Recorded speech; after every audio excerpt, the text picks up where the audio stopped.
Dave Miller with Superior Services has joined me, and today we're going to talk about indoor air quality. I think it's kind of interesting. I think most people think that the air inside their home is better quality than the air outside of their home, but that's not necessarily always true. It's most definitely never the case. Never the case. Never the case. Okay. The air in your house is definitely dirtier than the air outside. Interesting. So we're trying to do our best to educate customers and everybody about how important it is. A lot of people today suffer from allergies and headaches, and once again they just feel like it's something they have to deal with, whereas it could be something that could be solved. Well, and it's something that's completely invisible, that they don't even think that, oh my gosh, this could be something in my air that's making this happen to me. That's absolutely correct. So what are some of those things that you look for? I think they're called volatile organic compounds. Correct. Did I get that right? Yep. Yeah, okay, good. You'll see it online everywhere, called VOCs for short. And basically, a good example I tell everybody is they love that new car smell, right? Well, that's a perfect example of VOCs.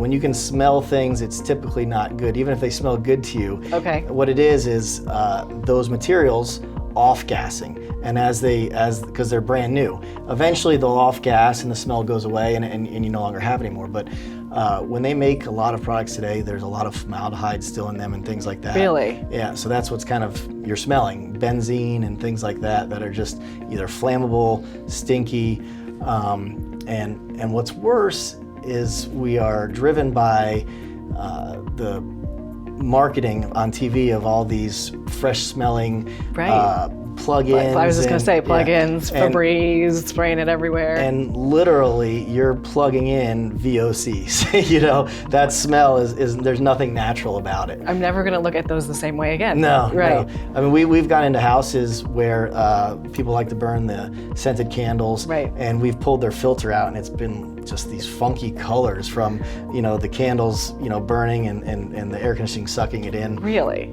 It's kind of gross, but you want fresh air coming into your house that's filtered and possibly conditioned to help dilute the stale indoor air. So how do we do that? I mean, obviously you're going to offer some solutions to that. So what are some of those solutions? So there's several ways. Sometimes it's easy as bringing like a fresh air duct right from outside into your air conditioning system. That way it'll filter it and dehumidify it and then get it back into the house. Okay. There's things called ERVs out there, which are like energy ventilators, which bring in fresh air and they mix it with room air through like a little heat exchanger and then exhaust the stale air outside and then a nice clean air back into the house. That's another good way to keep your house fresh. Yeah, and something else you guys do is duct cleaning. Yes. Because obviously stuff can get piled up in there. So how often should somebody be looking at cleaning their ducts? When is it necessary? Usually after construction, if it's a new house, it's a good time to have your ducts cleaned. Right. After that, you take it on a case-by-case basis. If it's really, really dirty, sometimes it's better just to replace the ductwork than to clean it. In other cases, cleaning it does just a great job. But we've noticed that, clean ducts, they do make a difference. Yeah, of course. Anything clean makes a difference, right? Makes the house smell better, and you're just not pushing more dirt through the house when the system turns on. Right.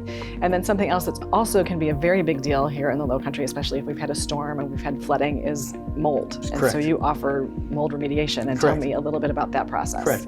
So mold can, it's a sensitive subject. It's been used as a scare tactic before and things like that. Mold, 70% of the air we breathe is full of mold right now, and it's kind of like a bee sting.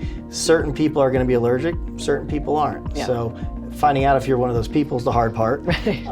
But it's still, if you see it in certain areas, in ceiling registers and things like that, sometimes it's not mold and everybody wants to say mold. So it's really just address your house, and if you feel like you have something, have us come out and take a look at it.